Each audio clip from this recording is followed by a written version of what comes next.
I mean,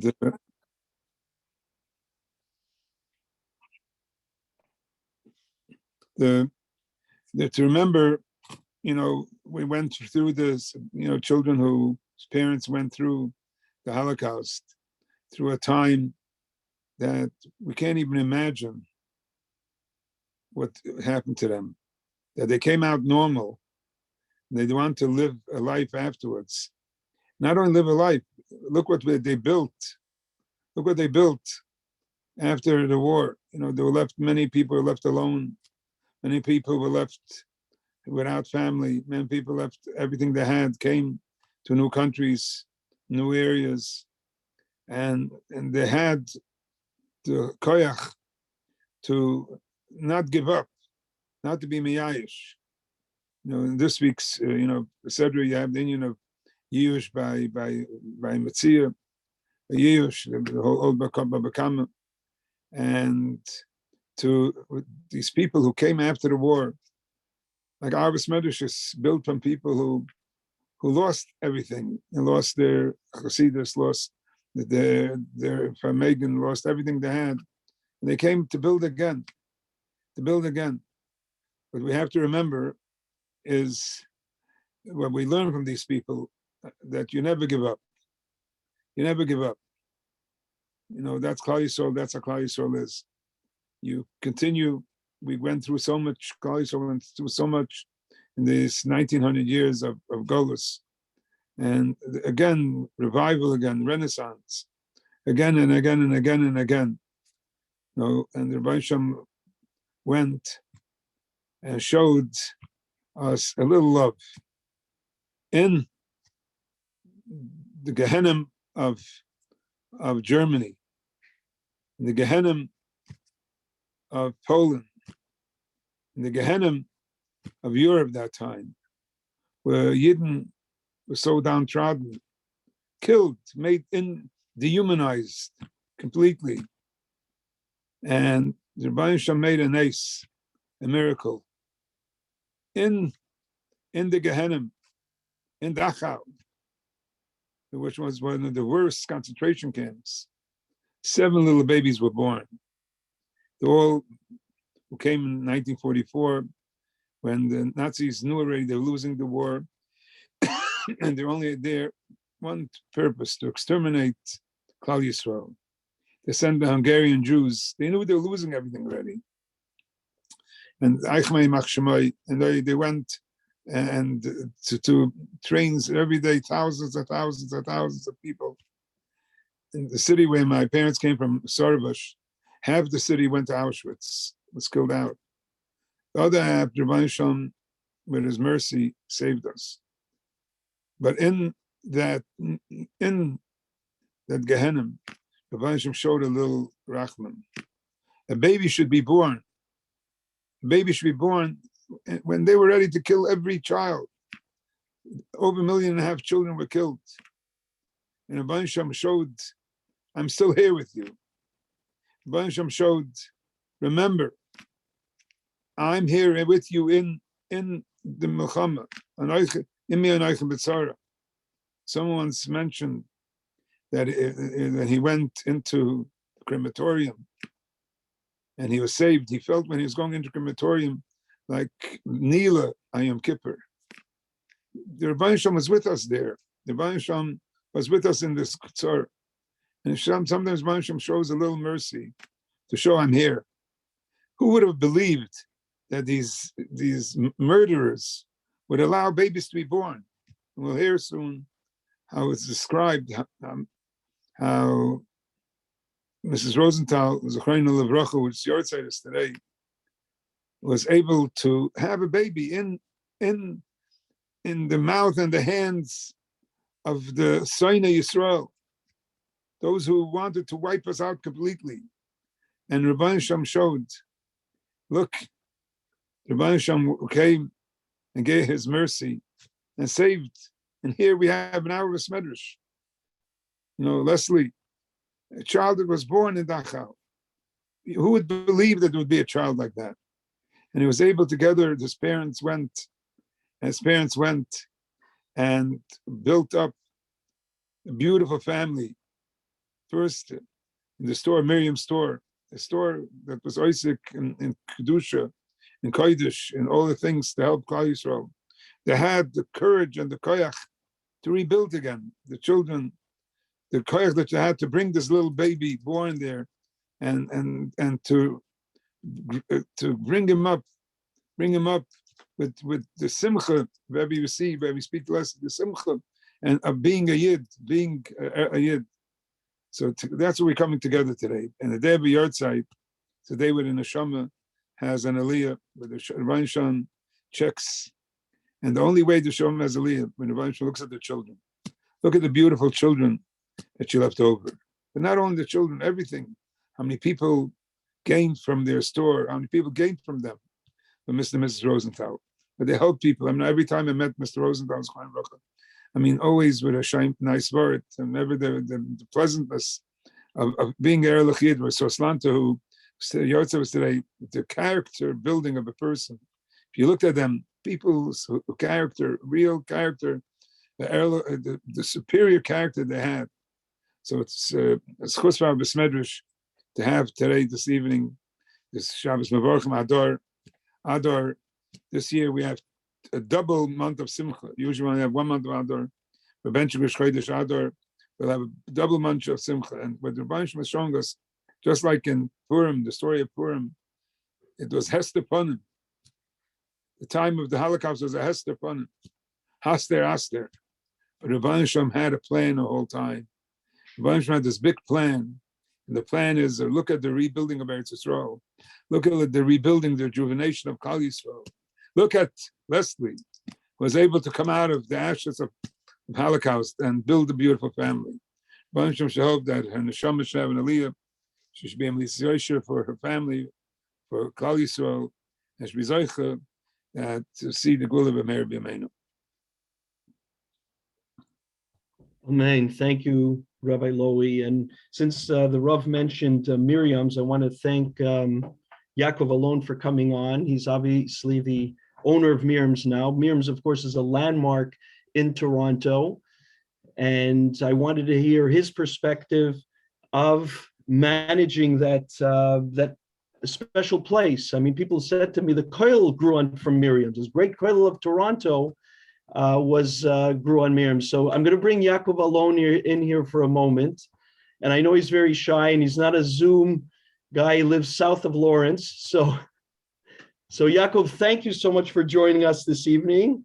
I'm going to ask you to unmute the camera. And I want you to tell me a little bit, what does it mean to carry on this legacy of Miriam's? I tell you, it's such a schus for me and my wife and myself that we just knew them, the Rosenthals. Just to have a kesher with them was so special. Just hearing this, it's bringing such emotion to me. So you know, and then the store. When we started the store, they thought that we would be the right candidates. The schus that we should be the ones to take over the store. My wife and myself, who's also Miriam. And they just treated us like family. They you know, they guided us in everything we did, and it was just very, very special. Do people still come in today and mention Miriam Rosenthal? They always come in. People come from Sudbury. They come from all parts of Ontario saying, "Are you a relative, or you know the previous owners?" And we said, "Of course, of course." And they would say, "Please send regards." This is going back to the early days when we took over. And we say, beautiful, we'll, you know, write down their names and send over the regards. Okay, without saying too much, it's very difficult sometimes to work as a family, husband and wife, right? I mean, you can testimony, you work in Miriam's, people think sometimes that Yaakov Alon runs Miriam's and it's named after his wife. But what do you remember from meeting the Rosenthals? The respect they had for each other was unbelievable. The cover they gave each other. And I'll tell you that if I had to go back a number of years and any couple would come in there, they would be so impressed how the harmony together, how they work together. That was such a chizuk to see. Very good. You should continue to have atzlacha. You carry on a Toronto legacy. And I'm sure they're very proud of you. I know that the times that I visited her in Baker's, she always spoke fondly of you. So we continue to be, Margaret's Torah and selling Sforim from that corner. Everybody appreciates it, and you should have a continued Hatzlacha. It's amen, and it's their schus. I think I want to just add Akiva. It's their schus. It's their schus, and we have a curse of Tov to the Rosenthals for allowing us to continue. They guided us and they helped us in the early stages of the business. And famously, Mrs. Rosenthal used to always say, "Mach Geld." That was her famous words. So we always, and the Shamash have an aliyah, and both of them should be a melis yosher for her family, for their children, grandchildren, great-grandchildren, who often come into the store all the time. It's always a pleasure to see them. They know who they are. And thanks for everything. Thank you. Thank you so much, Yaakov. Hatzlacha. Welcome back. I appreciate it. I know you just came back from New York. Thank you for taking the time to join the program and for your kind words. Pleasure. Always a pleasure.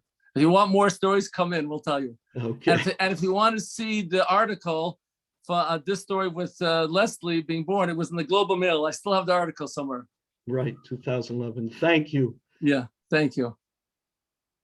Okay, I'm going to show a short clip before we get to Leslie to tell a story. I want to thank Yaakov Alon again for coming on the program and for sponsoring the program. I also want to thank, of course, Chaim and Tammy Rutman for sponsoring tonight's program. And I want to make a special shout out to Amir Rosenthal. In the early days of Zoom, when I was looking for guests, and we didn't know much really about Corona, but I could tell you one thing, that Amir did explain very clearly what Serb payments were. That I understood a lot more before Corona. So thank you, Amir. I see you're on with your children. It was nice to see you in shul. And I recognize that you did a great job, by the way, of explaining it. I think the government turned to you to try to figure it out. And now, of course, we're eventually going to pay dearly for it. I'm going to share with you a short clip. And then, Leslie, you're going to come in the middle and continue the story from there. So just bear with me for a moment, and we're going to put this on.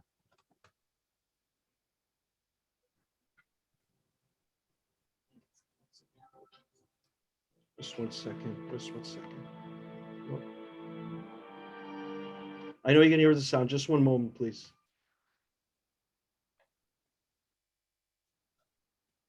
What used to happen here? Whoop. Second.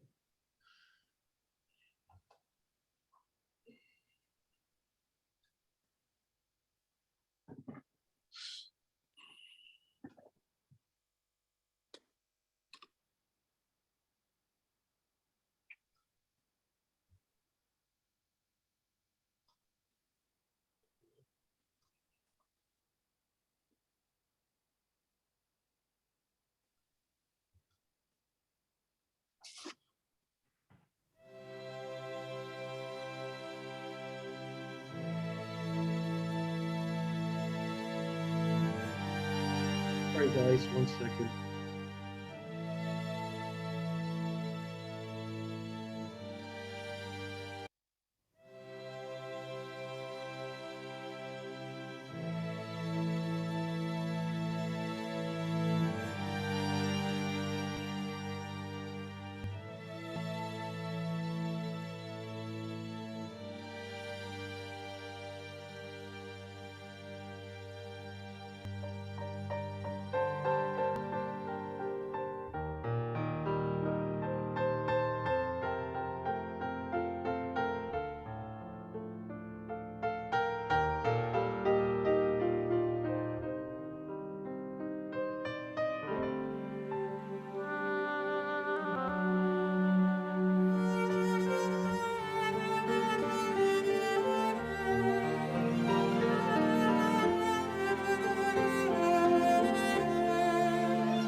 Ist hereingekommen mit den SS.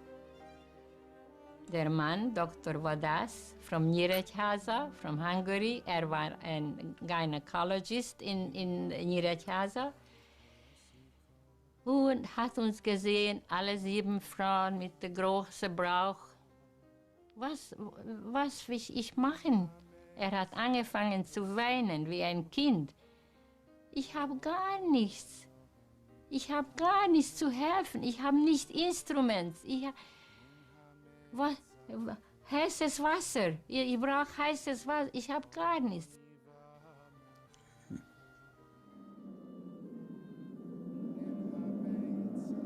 Und ich war die Letzte.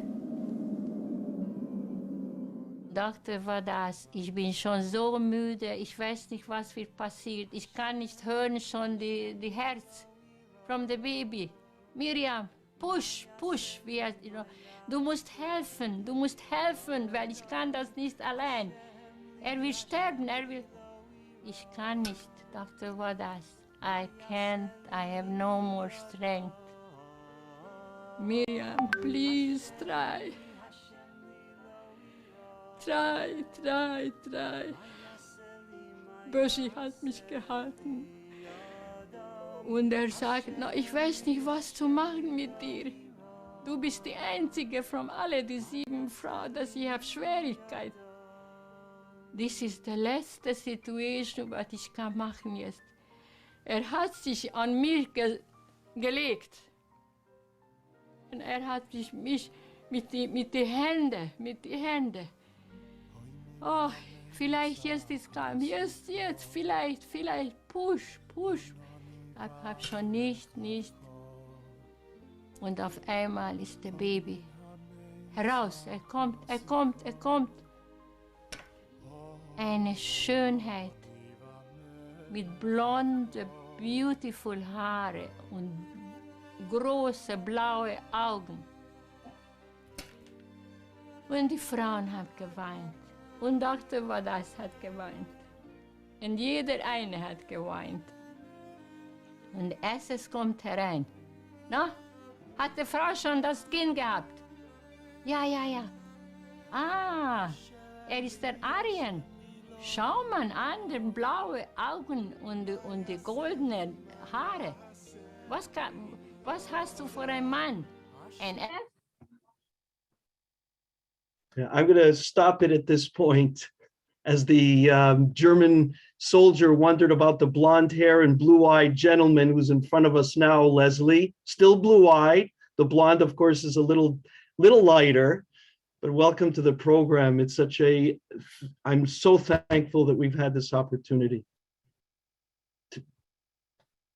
You'll just have to unmute him so we can hear your voice. There you are. Just give me a second to find my. He wants to share.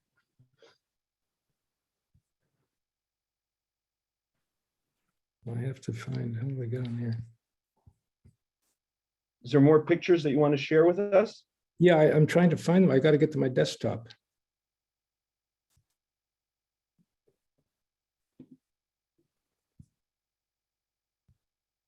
How do I get to my desktop here? That's the problem. You have to. If I can get rid of these. Oh, here we go.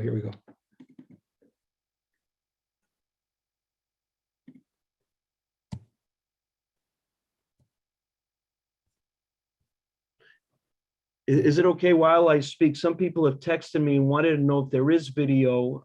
I will send out the actual documentary that the audio was able to see it from that point.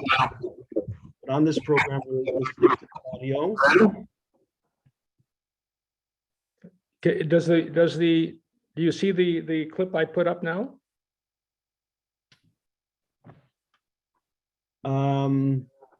I see a CD. Yeah, okay, so that's fine. Yeah, so that's where, to those who want to Google it, if you Google Eva Gruberova, you could see Mrs. Rosenthal's testimony in full. So I just want to thank Rabbi Lowy for asking me to tell my mother's story of survival and birth in a concentration camp. Today was her 4th Yartzeit, as well as International Holocaust Education. Also a tremendous yeshikoyach to Rabbi Akiva Balter for putting the program together on such a short notice and for carving a footpath in the deep snow the parents' matzevos, less difficult to navigate today. I'm not a professional storyteller, nor am I a professional videographer, but I put, can you hear me okay? Is it, am I speaking? Go ahead, you're good. Okay, fine. I just want to make sure. Yeah. So I put together a short slide presentation. I don't know, we have 20 minutes or 25 minutes, but remember what I'm trying to do here is consolidate about a year and a half from the date my parents were married on April the 5th, 1944, till the liberation of April 29th, 1945. So in about 20 minutes, we'll want to get through the highlights of the twists and turns of the events that finally led to the birth and the liberation. There's an alarmingly high percentage of people who are ignorant of the Holocaust. They are completely oblivious. I was witness to this right here in Toronto about 7 years ago, and I'm sure many people have experienced the same as I have, but it was very close to home because it happened with my mother. She was having an X-ray, and a technician saw the number tattooed on her arm and wondered aloud, what was that? My mother said to him, don't you know about concentration camps and what the Germans did to the Jews? He didn't. Now, he was an X-ray technician and somewhat educated, I would think, but obviously not in history and certainly not in Jewish history. So our goal is to educate those that are ignorant and thereby stand up to anti-Semitism and help protect the future. Anti-Semitism has been with us forever. In a few weeks, we will read Parshat Zohar, remember what Amalek did. Survivors of the Shoah are dwindling each day, especially now with COVID. 2 years in lockup, unfortunately, so many people have passed away, and I'm sure many of them have been Holocaust survivors. So whatever remained from before has certainly dwindled immensely.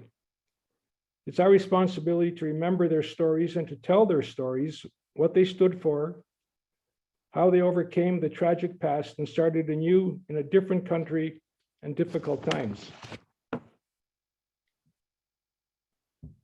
My mother was the last of the 7 mothers that brought life into a concentration camp that saw only torture and death. They gave hope to others. May her and my father's neshamas and the neshamas of other victims live on as we continue to tell their stories and fight anti-Semitism wherever and whenever it arises.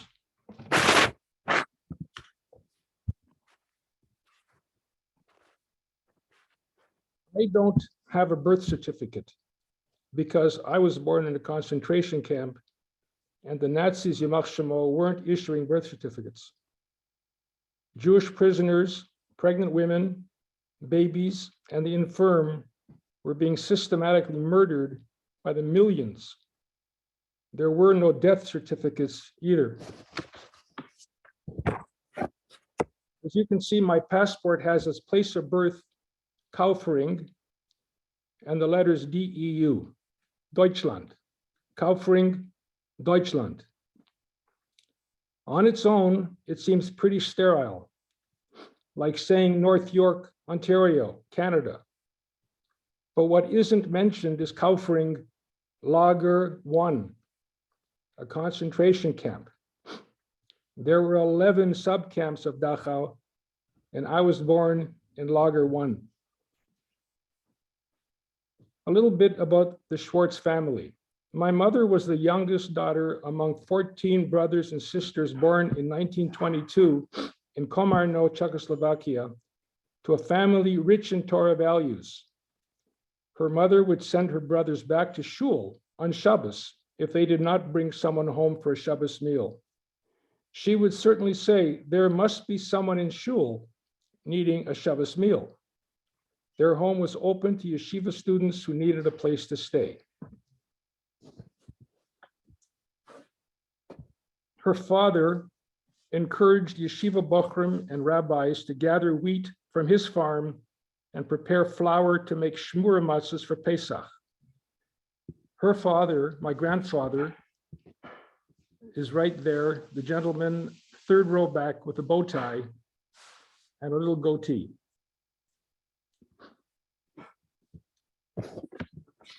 They also had a farm in Nudlale where they used to train chalutzim, or pioneers, in the use of farm equipment, how to farm and raise livestock in preparation for Aliyah to Palestine in the 1930s. As you can see on the front of it says Machne Olim, and I think it says Eretz Yisrael. And again, here's my grandfather with the goatee, very astute, very, very proud man. Well, I've mentioned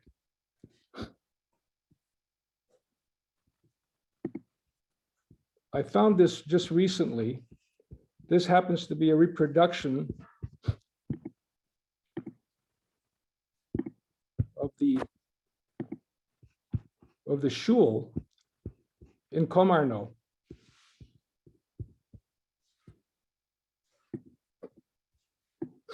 If I can just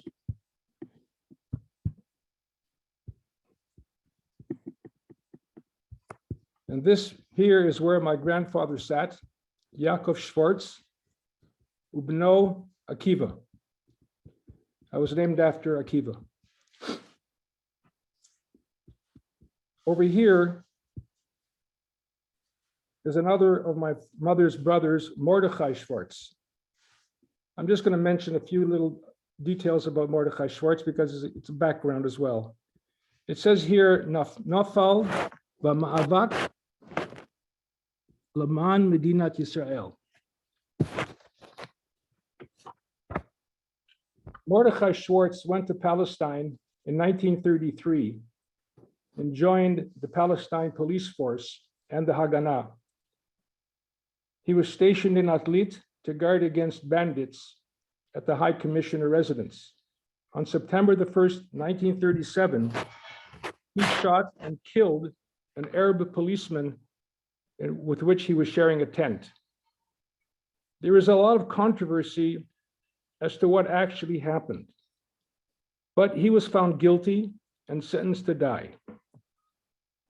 Two of my uncles actually went to London, England, to plea on his behalf, but to no avail. He was hung in Akko prison on August the 16th, 1938. The Haganah discounted him as not part of the Olei Hagardom. There were 8 Irgun and 2 Lehi members that were hung and executed. Menachem Begin, when he became prime minister, he added him back to the Olei Hagardom list. So this is just a bit of a side background as to what constituted.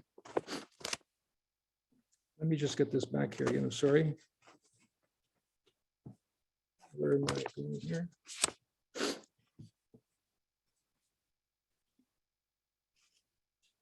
What's going on? Probably with this slide.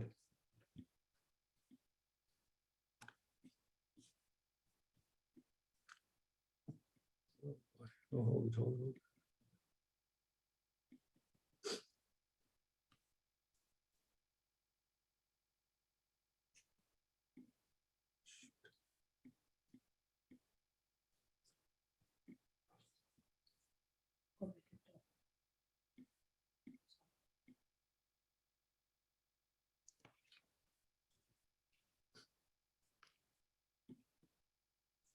I'm sorry, as you can tell, I'm not a professional, so I apologize for that.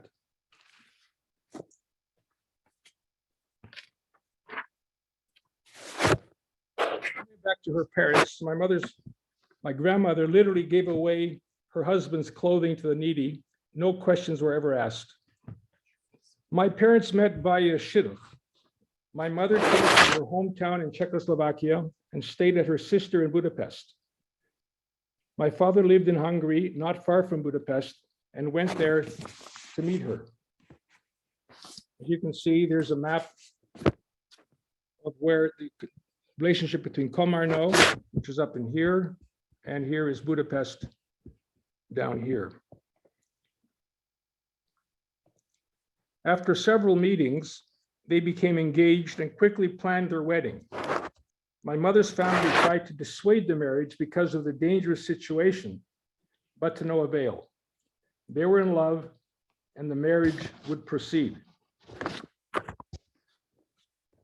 My father sent his non-Jewish worker to Komarno, Czechoslovakia, to smuggle my mother to Miskolc, Hungary, to be married, a distance of more than 400 kilometers. The border between the Czechoslovakia and Hungarian border was closed.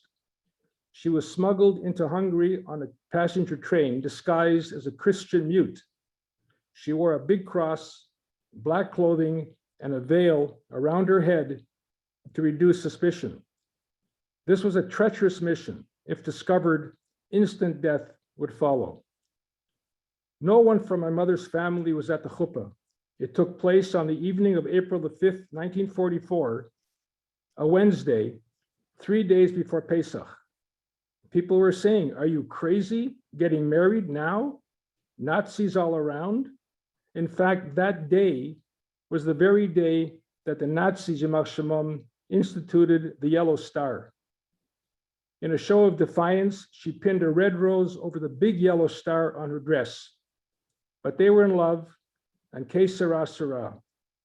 They lived together in the Miskolc ghetto until June. In June 1944, they were separated, and my father, Olav Shalom, was taken to the Carpathian Mountains as a slave laborer. My mother was taken with thousands of other Jewish prisoners stuffed into cattle cars to Auschwitz, a journey lasting several days, over 400 kilometers. There was a little hole high up on the cattle car wall, close to the ceiling to allow fresh air for the normal cargo of cattle. But crammed with hundreds of people and stench, it was not enough. People climbed on each other to try and get a breath of fresh air. When the doors opened in Auschwitz-Birkenau, many had already succumbed to the squalor, filth, and hunger, having been locked up with little or no food or water for many days. My mother found herself in front of Mengele, the angel of death, for the selection process. Healthy and strong, she went to the right and lived for another day. Pregnant mothers and babies and the weak were sent to the left and to the gas chamber and death. He was also looking for twins to do terrible experiments. Everything happened quickly. Schnell, schnell, shouted the SS guards with their barking dogs. 2 lines, one to death, one to live another day. Jewish prisoners in striped uniforms ran to the trains and cried, "Give their kinder to the mama. Give the babies to the grandparents, or you will be smoke coming from those chimneys." But why? They had come to tell the newly arriving mothers that by giving their children to their mothers or mothers-in-law, at least the parent would be saved. The grandmothers with the babies went to the left and the gas chambers, and eventually the crematorium. If the mothers held on to their children, they would both be gassed. Heads were shaved, and the hair was piled in heaps by color of hair. Clothes and shoes were replaced with a striped gown, no underwear, and wooden shoes. Numbers were tattooed on their arms. The Germans were dehumanizing the people, hoping to bring them to the level of animals. I just want to stop and comment on this picture. I'm sure everybody has seen pictures and probably have seen this picture, but when I see this picture, I can't stop looking at it. It's exactly what my mother described. If you can see in the forefront, there's a mother with a baby. And over here you have prisoners in striped outfits.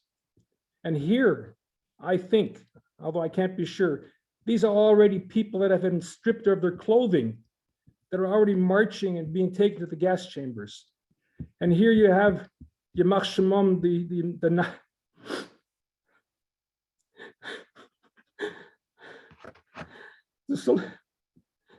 the selection process, where are the people? This picture is to me, is one of the most telling pictures that I've ever seen. You can hear the dogs barking, the commotion, the smoke coming from the trains in the tracks behind. The doors are closed. People have just disembarked.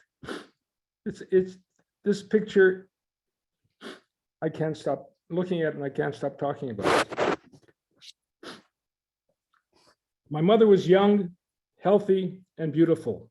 Prisoners who had been in Auschwitz a long time told her to get out onto work groups that left Auschwitz.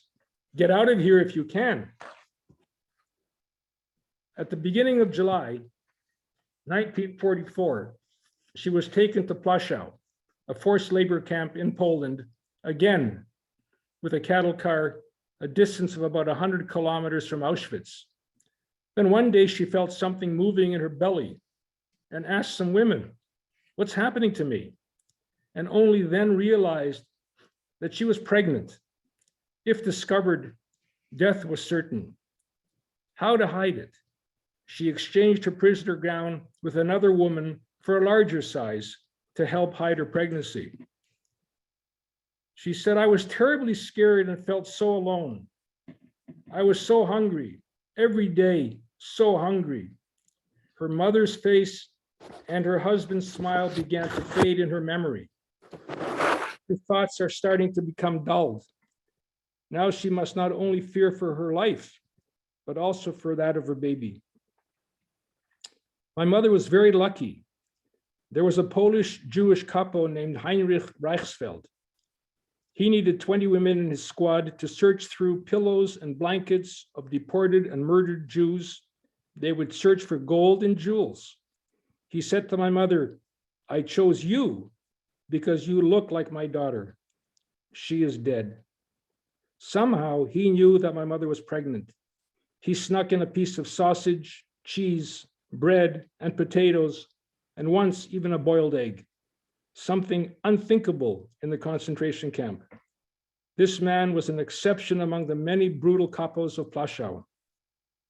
At the beginning of August 1944, Plaszow is evacuated because the Allies are advancing and prisoners are returned to Auschwitz. Again, my mother was marched before Mengele for the selection process and again, miraculously sent to the right. My mother told me that the Germans put bromine in their food and water. This chemical prevented women from menstruating, and that also made their stomachs swell. This also helped hide her pregnancy. One day at roll call, an SS officer offered double portions of food to all pregnant women that would step out of line. My mother didn't. She felt that her mother sent her a message that it was a trick and not to step out. Sure enough, over 50 pregnant women stepped out, and they were all gassed.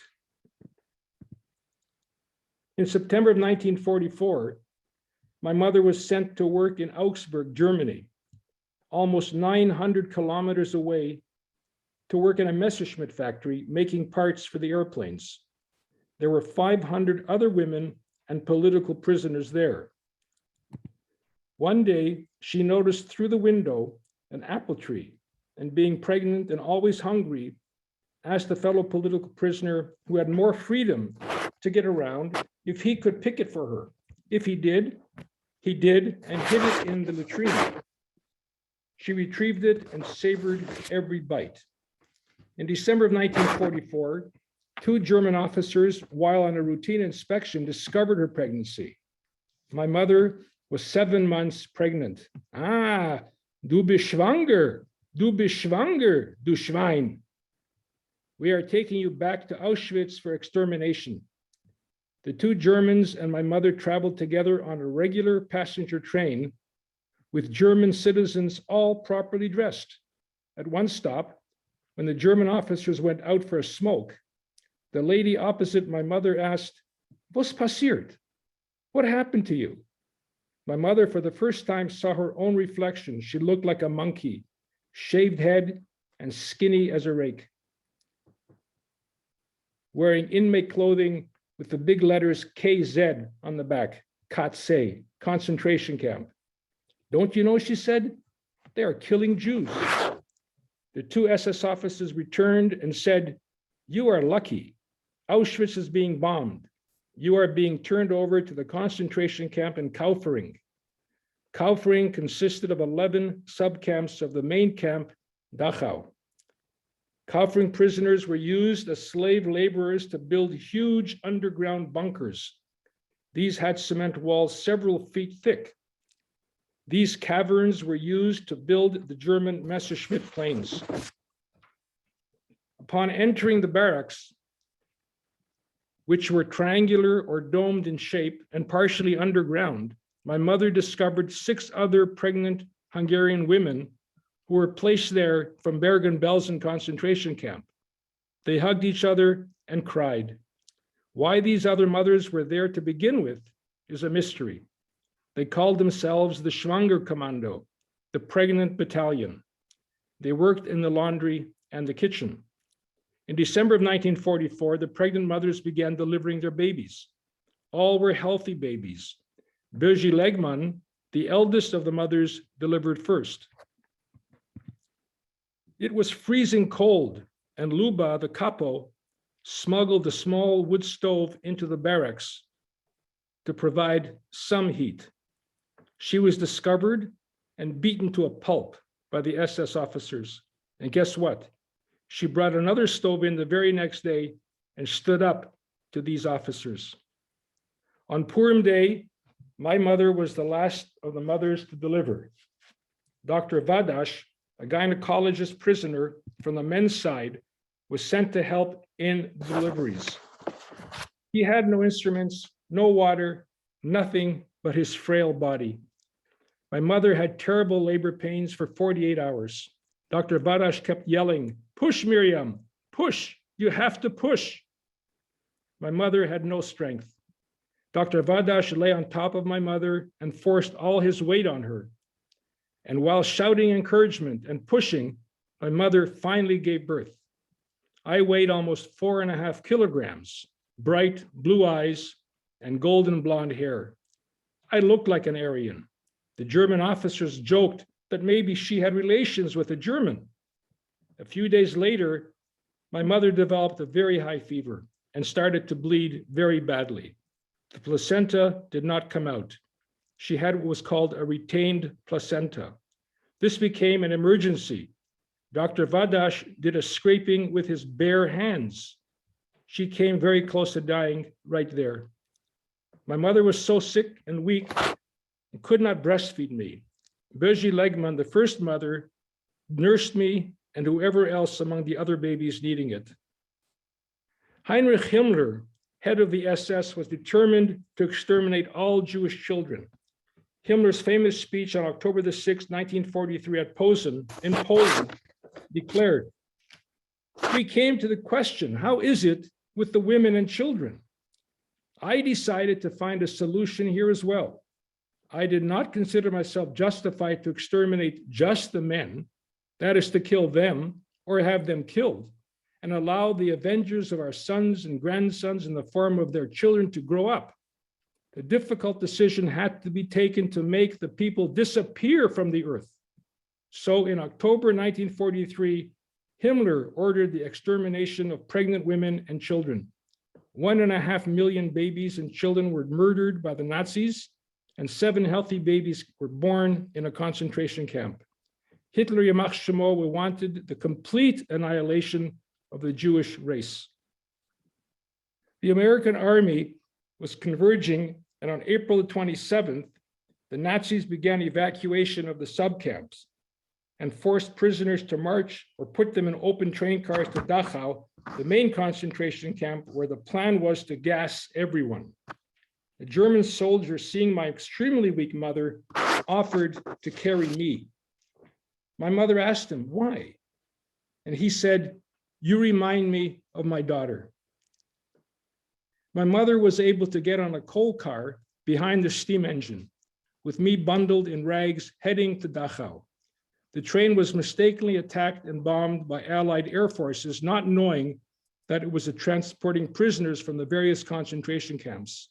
The engine was disabled, and my mother, thinking this was the end, jumped off the coal car and ran into the woods. A new engine was brought and replaced the bombed out one. Prisoners were rounded up. Those that tried to escape were shot. The train continued through the city of Dachau with its human cargo and stopped in the city. There was no room in the camp to unload. They were not killing fast enough. Prisoners in Dachau were being slaughtered because the Nazis knew that the end of the war was nearing, and they wanted to kill as many as they could. In the early morning of April 29th, 1945, Dachau was liberated by the American army.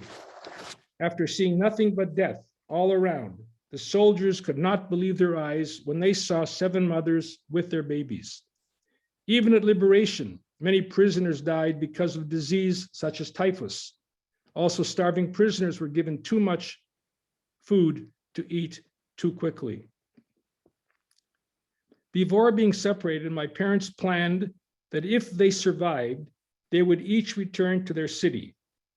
After regaining strength, my mother was driven by jeep with a doctor and a nurse to Prague and stayed for 2 to 3 days, then on to Bratislava, and then to her hometown in Komarno. The news of my mother and baby reached my father in Hungary. He immediately traveled to Komarno, and so it was they met. My father was shocked to see his wife with a blue-eyed, blonde-haired baby. "It's ours," my mother said. "He has your ears." Those that survived the Holocaust began to realize the extent of the disaster that befell them and their families, and slowly started to put their lives together. In most cases, nothing remained of complete families or property, and survivors looked abroad. My mother's sister, Ella Fleischman, left Europe before the war, and with her husband, settled in Bowmanville on a small farm near Toronto, and it was to Toronto that my parents would eventually come. Before finally leaving on the ocean liner, the SS Washington, from France, they spent several months in Barbizon, an area close to Paris, in shelters that were arranged by the Vat Hatzalah, an organization that rescued Jewish orphaned children. I'm just going to go through 3 quick slides. This is the plaza, the area in which on Liberation Day, and if you can see in the front, there are 2 women holding babies. My mother said this is not her. She looks like my mother very much, so I don't know. But anyway, this is Liberation Day, and you see 2 of the 7 mothers sitting here on the front. Here are this picture of the 7 mothers sometime after liberation. My mother is this one, and I think that's me here. And these are 5 of the 7 mothers that stayed on in a place called, I can't remember what it's called, Saint Ottilie, where they regained their strength and they finally departed. But my mother and another one of the mothers left early to get home as quickly as possible. We spent several months in Barbizon, France, and then sailed to New York. The entry papers were not in order, and we ended up in Cuba for about 6 months waiting for our visas. This picture is of me with 6 other orphans. That's me blowing the trumpet. In 1946, from Cuba to Toronto and Brunswick Avenue, where life began anew. And at this point, I'll stop. And if there's, I have a few other things I wanted to show, but I don't know how time is, but if you have any questions or if I should continue a little bit, that's fine too. Thank you. A picture is worth 1,000 words, but a picture accompanied with 1,000 words is priceless. There is a Daf Yomi shir scheduled for here. If anybody has questions, please text them directly to Leslie or to me. If the Rav wants to wrap it up with divrei bracha for the family, but I for one am I guess both horrified and I guess the word would be to amazed at the Yad Hashem, even in such a dark place.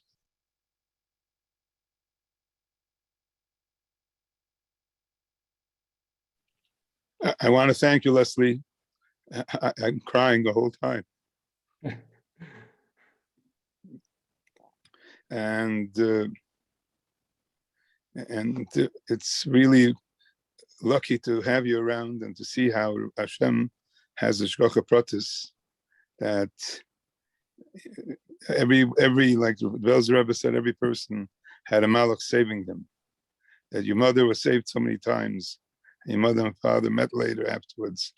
It's unbelievable, and it's a shkocha pratis, and it's really, you see Hashem's hand, and Hashem should hope that you should have nachas from your children together with your wife, and we should always, your mother's memory should always be with you, and it's there, Miriam's, and you go Miriam's, and Hashem should hope that just like Miriam at that time gave birth to babies, Miriam, she gave birth to a beautiful baby and a beautiful daughter. Hashem should hope she have only nachas from your family, and thank you so much. Thank you. Thank you, Rabbi, very much. Thank you.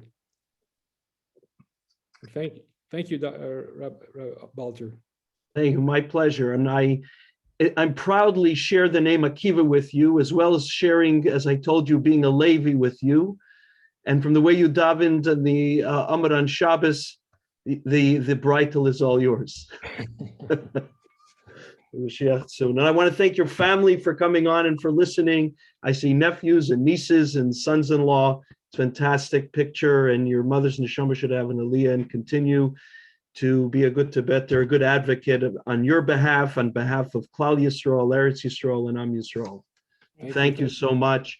Daf Yomi is next. Everybody's welcome to listen, of course, to Rabbi Finkel's shir that's starting momentarily on this channel tonight at 10:05. There is another Zoom class from Rabbi Yaakov Kaufman. If anybody wants to tune in, Hasidic insights into the Parsha, you're welcome for that as well. Leslie, I look forward to seeing you on Shabbos. Thank you very much. Thank you, everybody. And Rami should be a Melis Yosher for everybody. And anyone who wants a copy of this, I think it's something that's very memorable. And I think anyone who has any questions could speak to you, Leslie. Yeah, absolutely. A living nest. Yeah. Thank you, Rabbi.